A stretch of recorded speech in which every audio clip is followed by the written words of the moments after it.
It is recording. Cool. Did you I text should him? I should pause it. Yeah, he'll hopefully get on. And we're recording. All right. Hi, everyone. It's Monday, April 6th, 2020, and we are in week, I don't know anymore, 3 or 4 of this craziness. And today, Kelly and Prachi are joining me for a discussion on breathing. And as you know, I'm a sports medicine provider at Columbia Presbyterian, and I have a strong interest in heart rate variability, biofeedback, breathing exercises to improve overall well-being.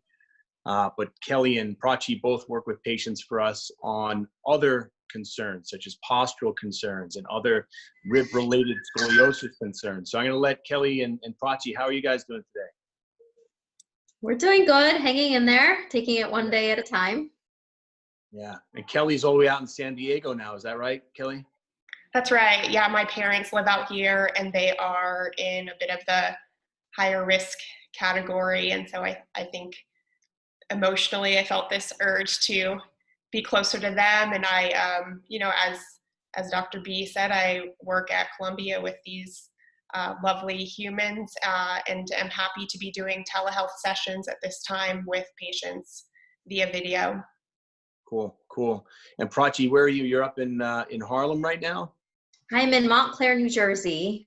Oh, Montclair, that's right. So is it quiet there in Montclair, or is it as crazy as it is in the city right now? Nope, it's very, very quiet. Very few people on the streets. A lot of kids just in their own yards, and people waving from their front yards and backyards and that kind of thing. Kind of feels like when I was a kid. When I go outside, I see people sitting on their porch and people waving, and it seems like, for the past, I don't know how many years, it hasn't been like that. And then ever since this epidemic and, people are going outside, they're taking walks, and I'm seeing neighbors I haven't seen for years. Exactly. Yeah. I found myself, I'm somebody that in the last couple of years has gotten more and more to texting and less to actual talking on the phone. And I found that that's reversed in the last month, where I'm more eager to get on the phone and really hear someone's voice. So I think all in all, in some ways, it's this return to simpler times, although amid a very difficult situation. Yeah, it's part of that thing where we hate tragedy for all the reasons that are obvious. We lose loved ones and friends, and we're scared for our neighbors and people we know in circles are all being affected by this. But if there is a positive to take out of it, it has slowed everybody down, and we're all craving that social connection and kind of have a deeper appreciation of that right now. Totally. Yeah. So the goal for today that I would love to convey to everybody is just, how can we improve our posture when we're working from home? How can we be mindful of breath? And I have my tips and tricks that I've shared with people, but I would love to hear from both of you and find ways to improve posture, breathing. And the question that keeps coming up from people is, what can I do to improve my chances if I do get sick, that I'm going to be okay? And we talked about hydration, rest, and exercise, but I have this sneaking suspicion that if we improve our lung capacity and we focus on our breath, maybe that has some beneficial effects too. So I'd love to hear, both of your thoughts on that and things we might be able to do from home. You want to go first, Kelly? Sure, absolutely. I think that from my clinical practice, even prior to this global pandemic, I felt like the world was sort of on overdrive and everybody was just go, go, go. And, one thing that we recognize is that we have these two autonomic or automatic systems that are always interplaying. You can think of them as, the accelerator and the brake. And the accelerator is, in medical terms, the sympathetic nervous system, which is primed when we need to act, when we need to get into gear. The issue is when it's on or engaged or activated too much of the time. And so we end up with higher heart rates, higher blood pressure, chronic, what they would call over breathing, where we're sort of breathing too shallowly, too fast, and up into our chests, which then can lead to a lot of tension in the neck and shoulders and a lot of our other muscles doing the work of breathing, when really it should be our diaphragm and our lower rib cage. And so then we have this opposite system that we do have more control over than we think we do, which is the rest and digest, or the parasympathetic nervous system. And I think what's so cool about breath work is that it's this entry point where we can tap into that system by simply becoming more aware or more conscious of the breath. And in doing so, that can help us lower our heart rate, lower our blood pressure, and we can see these immediate physiological and psychological benefits. Yeah, that is spot on. Prachi, do you have any thoughts on that? I think when, before I got more interested in spine and spinal deformity, I thought breath work was hard to access. I thought it was complicated. I thought I could never do it. I was home with 2 newborn babies and was very overwhelmed. I had neck pain and back pain. And then I realized if I just find for me a corner in a room, I found like a small corner against the wall. And I started just going there every day and realizing that, wow, my breath was very shallow. I was only taking 1 count inhale, 1 count exhale, as simple as that. And I just tried, can I do 10 breaths without just thinking of my breath and seeing if I can make it to 2 counts, 3 counts. And then from there, my passion for this field expanded and I started learning more. And now it's something I go back to even today, and I've been using it regularly. Yeah. Do you like me? I think my interest started personally, but do you feel like as you're instructing patients with this, that somehow it makes you more mindful and it makes the practice more tangible to you? Because the more I teach other people about breathing and mindfulness of breath and expanding, that the boundaries between the parasympathetic and sympathetic that Kelly described, I describe it a little differently. I say to people, imagine you're out in nature and a black bear suddenly appears, right? How would you feel, right? And that's what our system is designed for. And you have the same response when you get a nasty email or you see something on social media. Our system isn't designed to deal with those types of stresses. We're designed for fight and flight, right? So when I talk to patients about that, I find myself being more mindful. So has it affected your personal practice by teaching other people, Prachi? Yeah. I think when I'm with patients, I realize that I have naturally taught myself to breathe better, have more mindfulness over my posture. And now that I've been home, I feel like I've been going back to my bad habits in a way, where I'm not as mindful as I once was. And I think just remembering that is always helpful. Yeah. So Kelly, are you kind of decompensating too? Because I know I have too. Prachi's admitting to it first, so good for you. But I think I'm getting back to the caveman Cro-Magnon sort of hunched over look, and I'm constantly trying to remind myself. You're guilty too, Kelly, or no? Mine is more this like wound up, tight, pretzel-like object that I curl myself into. One thing Prachi and I talk a lot about is that we all have our quote unquote default postures. And so the places we go automatically based on probably a host of different factors, but it's like the places that we live in 90% of the time when we get stressed or when, life really throws a curveball like it is for everybody right now. And I think just, for everybody, myself and all of us included, recognizing what your default is. For me, it's that like pesky, same old left upper trap, right outside of the knee because I've crossed my legs into like this twisted, like device that, yeah. Okay, there's that old friend again. And that's, to me, it's okay. Nothing scary, nothing bad, but okay, just a little piece of information. I need to change it up. I've been in this position too long. I'm falling back into my default. Yeah, I work at a standing desk normally when I'm in the office, but here it's been a little bit more difficult. Prachi, do you have any triggers or signals that remind you about posture and what visualizations that you might use to kind of get yourself back to an upright position when you're working? Pain is a big reminder for me. So like Kelly, upper trap pain, neck pain, and just I feel sometimes tight in here. And then these signs immediately just tell me, it's like my body's giving me a signal that, one, I need to move around a little. I need to just elongate a little. I need to just be more mindful just for a moment. And then it's like magic. It alleviates itself a little bit. Yeah. Yeah. I you can see behind me, I have my my palm tree and my little cross with my rosary beads, and I've got my little thinking Groot, and I keep these things more as a reminder to myself to be mindful. It seems kind of I don't know, maybe too simple to work, but it works great for me. That when I see it, reminds me to be, the term I use is sit with dignity.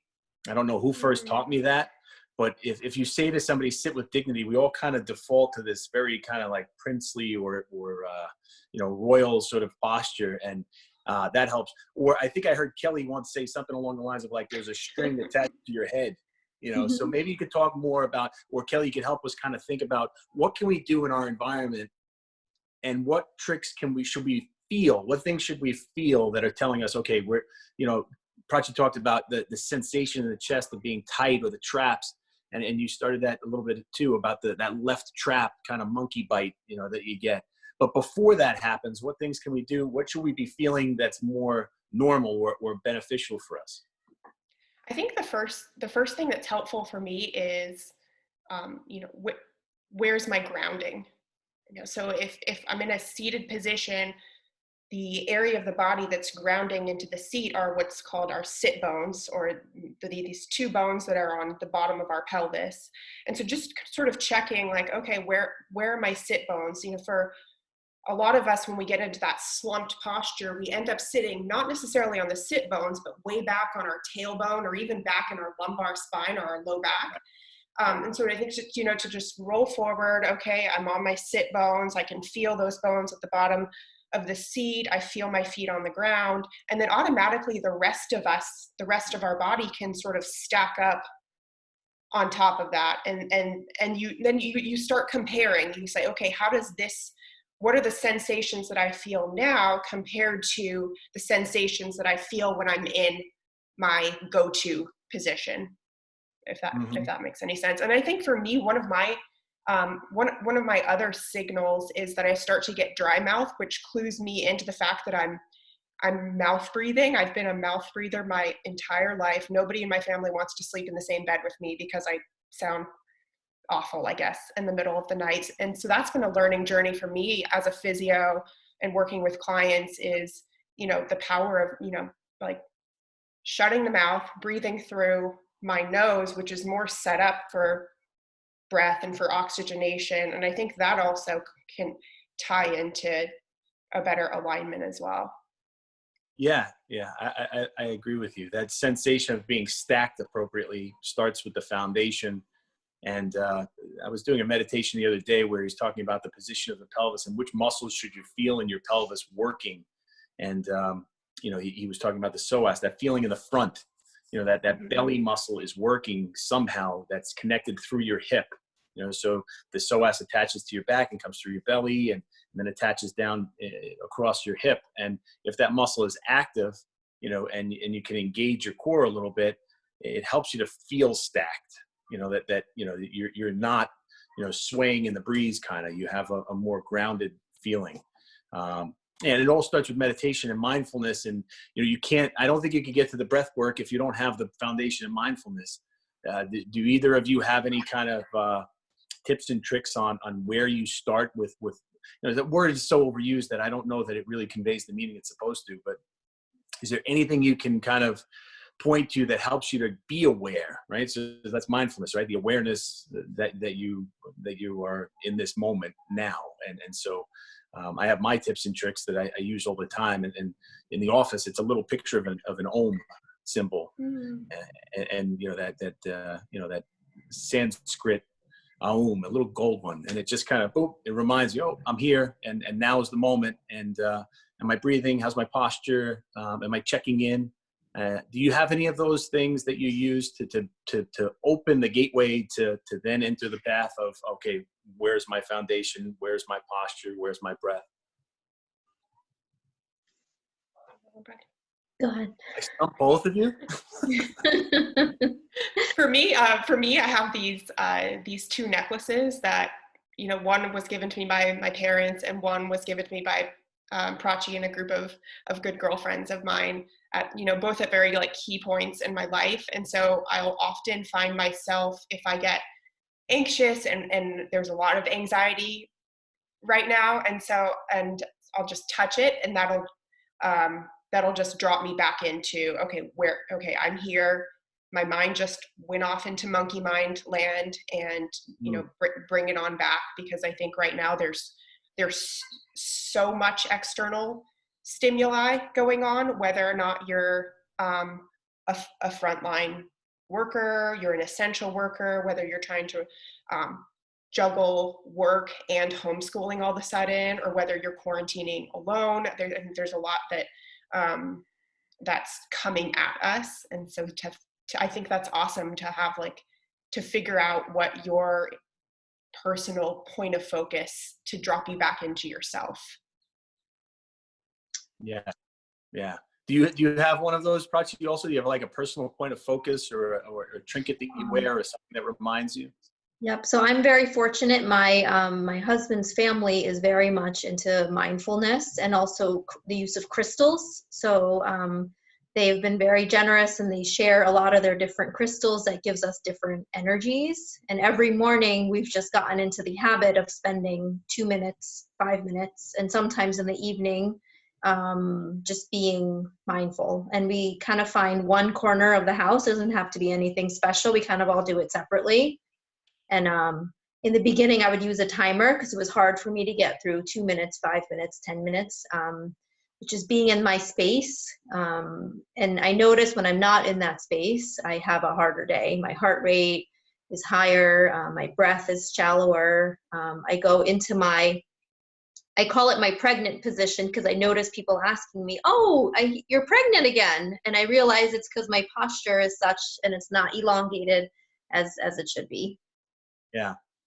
It's funny, the crossover between these kinds of spiritual energy practices and the science of breath work and mindfulness. And, I've explored a lot of that personally. And I don't think you have to be denominational in any way. I don't think you have to believe in any particular thing. But I do think that there is something to that type of deep focus where you are aware of your energy, right? Because there's no doubt that all living things have energy. And if we can check in with that, I think frequently it's important. So different breathing exercises that I do, I have a diaphragmatic breathing exercise. I have this big, deep chest exercise, this expand the lungs out exercise. I have all these different ways of breathing: nose breathing, tip of the tongue, roof of the mouth, counting in, counting out. There's so many different ways, right? You're laughing because you probably have practiced some of these, or what's, there's too many choices sometimes. So for me, I use, depending on how I feel, the one that seems to match my mood the most, or what I'm craving the most. So the Wim Hof breathing for me is energizing. So I'll do Wim Hof breathing to get started on a project.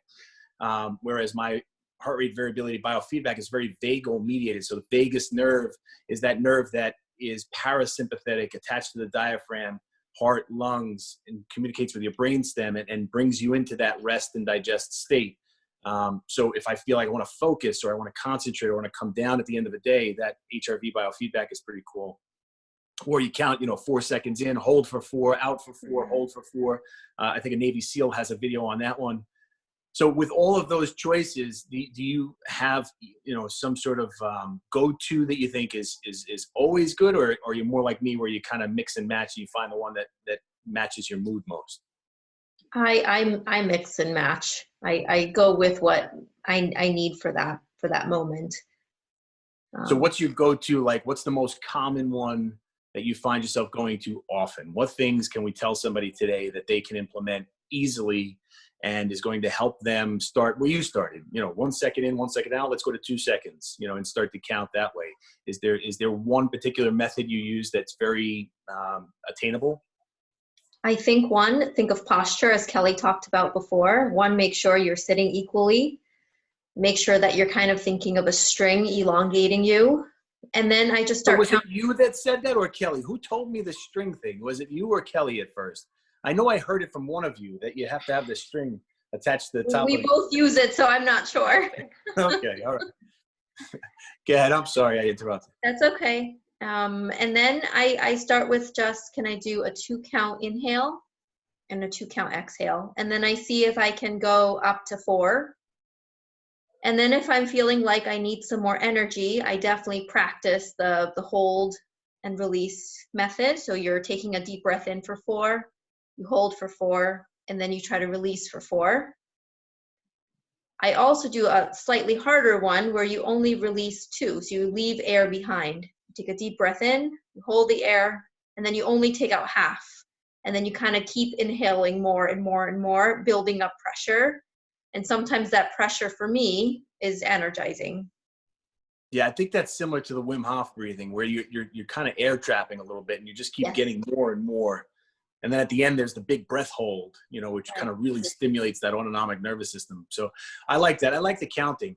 I've always used the 1-to-2 ratio, 1 in, 2 out, because I think I'm more, as you can tell by my demeanor, I need to kind of bring it down a lot. So I'm often kind of searching for that vagal tone more than the sympathetic tone. What about you, Kelly? Is there 1 or 2 things that you kind of think are really tangible for people to start practicing right now? I like both of you said it, but I think the way I've heard it is the box breathing. Yes. In for 4 seconds, hold for 4 seconds, out for 4 seconds, hold for 4 seconds. And for me, that took a while. I did not, the 4-second pauses made me too anxious. I had to build up a tolerance to that. I felt like I was kind of crawling out of my skin. So I would give people freedom to alter those pauses however you feel is best for you as you're building up tolerance. I sort of have this mixed personality where I'm anxious a lot, so I need to relax. So I sort of think of it the way you both described. Do I need to get up for something, or do I need to bring myself down? And the way that I've heard it, and I can't remember where I heard it most recently, is that if you're trying to come down, or if you're trying to calm down, make your exhalation a little bit longer. And if you're trying to ramp up, make your inhalation a little bit more the focus. So that keeps it simple and doable for me. Yeah. I like that. I like that explanation, because I agree with you. If you're prolonging that exhale, you're definitely getting more into that parasympathetic tone. And you can even go for like a 1-to-4 ratio where, 1 second in to 4 out.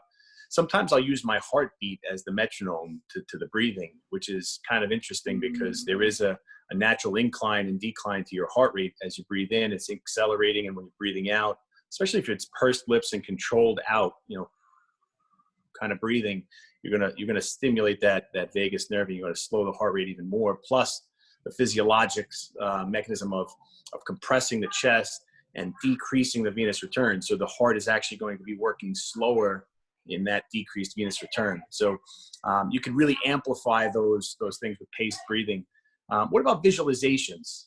Not to get too off on something that might not be scientific, but is there some visualization that you can use? Because I know most people, you described it a little bit, and I think Prachi described it a little bit. We all have anxiety, especially at this time, right? So the anxiety is palpable, and rightfully so. There's sort of like this impending post-traumatic stress disorder that's affecting everybody, and kind of we're all waiting for something else. And so anxiety has never been more palpable for everybody all at the same time.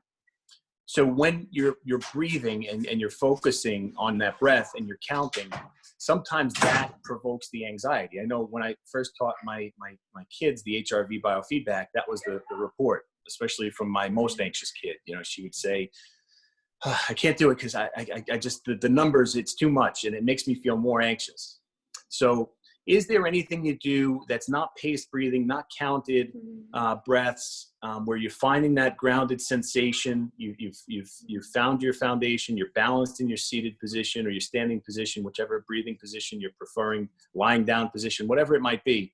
What visualization can you use that's not a paced breathing, not a counting method? Once I accepted the fact that my brain will just keep running, when I'm trying to do my breath work. That kind of took some of the anxiety away. And I also started using noting. So as thoughts come, I give it a note. This is anxiety. This is my to-do list. And I gave it a name. And when I labeled it, that also helped take away the anxiety. Some days there's more thoughts coming, and it's just a day that there's just more thoughts coming. And some days it's easier to have a clearer mind. Sometimes going to a place that's calming also helps. So I go to, I think of myself, I take myself away out of the equation. So I'm a bird and I'm flying across the sky. And it's when thoughts come, they're a bird that's coming at me. And then same thing when I note it, the bird goes away and I have a clearer sky again. And that's also helped. I love that. That's really great. I've always thought of thoughts as clouds in the sky, but I love the bird analogy. That's a really cool one. I like that visualization. Have you ever heard Jack Kornfield talk about that? You have, Kelly has, yeah. So I won't talk any more about that. So just springboard off of what Prachi just said then, because that's what I was thinking about. I was thinking about Jack Kornfield talking about, name your emotions kind of thing. Yeah, which is easier said than done. Sometimes I think, like, oh, I just feel nervous. And so I think that's super helpful. It's like, okay, what is it? Like Prachi said, oh, that's an anxiety. That's planning. That's dwelling on something that already happened.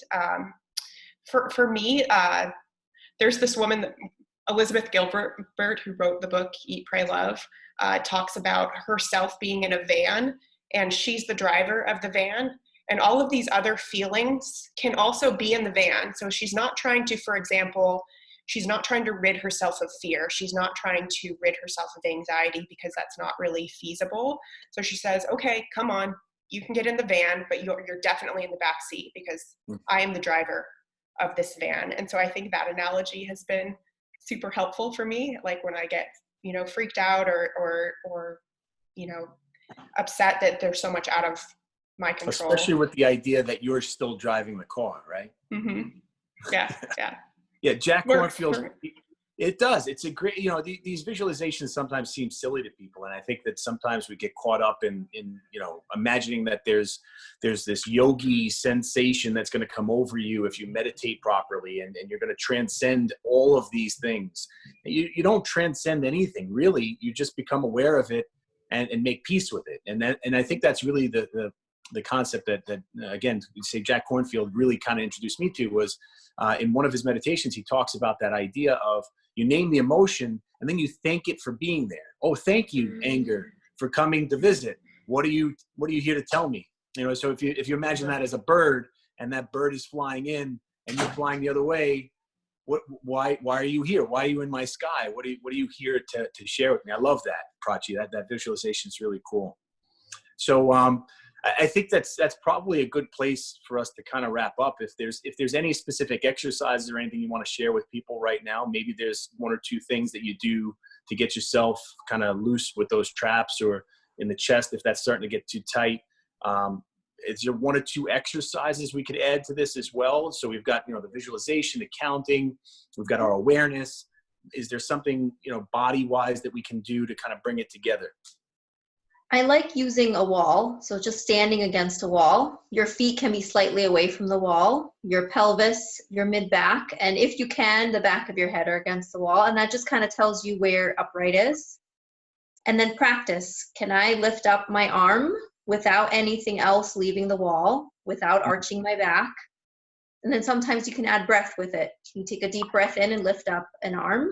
Can you take a deep breath in and lift up the other arm? Can you lift up both arms? And I think it kind of helps with the whole elongation. It doesn't require any equipment, and it takes you away from hopefully any of the anxieties that was causing your initial situation. Yeah. How about you, Kelly? Any? Yeah, I think one thing that you can do when you're sitting in your seat, and let's say you've been hunched over at your computer for excessively long period of time. So if you think about all of the muscles, they get tight when we're all like this all day, whether it be on our devices or on our laptops. So all of these muscles get tightened and angry, and then all the muscles in the back get sort of overstretched and not engaged as much, is just to, let me just show you my hands. And Prachi and I do this a lot with patients, where you open the fingers. So the fingers come into a widening position. You open the wrists, keep the elbows in at first, externally rotate at the shoulders, and then abduct the arms. And so it sort of forces us out of this position. You go quicker on the way out, and then slower on the way back in. It's borrowing from a neurologist from Switzerland named, his last name is Brugger, so it's called a Brugger exercise. It's nothing specific, but the intention is to connect to a lot of our extensor or posterior muscles that are really responsible for keeping us upright and vertical. And so there's really no way to do something like this and be collapsed and hunched at the same time. And similar to what Prachi said, very little equipment, just something you can do. And you can do it, floppily without any intention, or you can do it from a grounded position and active at the arms, engaged, and with purpose. And I think that'll get you connected a little bit more to a more upright system. I just thought of a couple other things, and maybe we'll just keep going for a bit here. But there's two things. So when Prachi was talking about the wall exercise, I teach a wall exercise where we're trying to elongate the spine, and you do that by bringing the pelvis forward a little bit, taking that curve out of the lumbar spine a bit, and then the same with the chin, because it's sometimes difficult for people to get their head back, but if you can get your head all the way back, also doing a little chin tuck kind of raises the crown of your head up, so it really kind of elongates you against the wall. What I found is if you lay down and do that, it's usually an easier starting position. So if you lay on a flat surface and try that first and feel what that feels like, and then try to reproduce that on the wall. Do you guys agree with that? I mean, ladies, yeah. Yeah. And then the other thing I thought of was even in the sitting posture, a lot of the exercise starts at the foundation of our core, which is the Kegel muscles, for lack of a better way of describing it. It's that pelvic floor that we forget exists. So sometimes, I guess going back to the foundation to kind of bring it all the way back to the beginning, when you find those sit bones, sometimes what I'll do is I'll just kind of do a quick Kegel exercise to remind myself to lift from the pelvic floor and then engage the rest of my core. Is there any wisdom in that? Is there any other kind of coordination? Because I think people have a hard time with the coordination sometimes of engaging. What does that mean to engage their core? A quick way that you can automatically engage the core is just to laugh at yourself or picture somebody else saying a stupid, funny joke. And if you put your fingers in different parts of your abdominal wall, so one place you can put your fingers is between your rib and the top of your pelvis.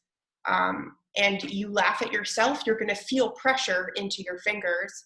And that's where the adage probably comes from, where, I laughed so hard my stomach hurt. And so Prachi and I think find that can be a quick way to get someone connected.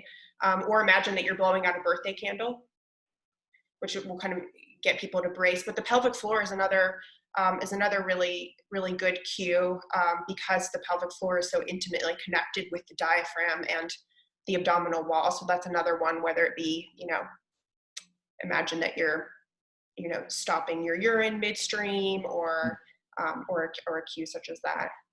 Yeah. That's pretty good. So go ahead, Prachi. Oh, I was just going to add, so if the pelvic floor is the bottom of the core, I like sometimes to say that the vocal cords at the top of the core. So adding vocalization, especially on people that have a hard time controlling breath, I have them just count slowly to 3 and have them place their hands on their belly. A lot of them will say, oh yeah, I feel a little bit of tightening or something. And it's a way of just training their abdominals also to stay engaged with breath work. That's really, really interesting. That almost has like echoes of the chakras, right? Like it's funny how much wisdom is in some of these ancient teachings, and the chakras, the energy centers in the body, and right. That voice center being the top of the core is something I had never thought. I've never made that connection before. So that's really interesting to me.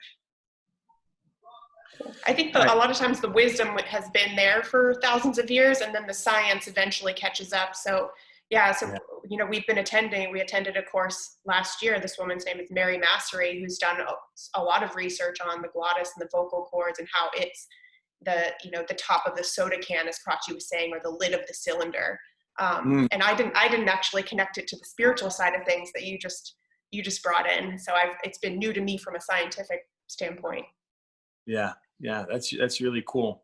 So I hope that's what people can take out of this, is the idea that, wherever you're coming from, whatever space, spiritual, scientific, whatever, there's a mindfulness and an awareness of your body, and having that and practicing with that can improve your stress. It can improve your health. And these breathing techniques, I am a strong believer that by stimulating that autonomic nervous system through breath work, you're going to be healthier. You're going to improve your immune function, your digestive function, your sleep, exercise capacity. So I'm so grateful to both of you for sharing some of these ideas with me. And I hope that people can take some of this and use it in their day-to-day during this crazy time. Great. Thank you for having us.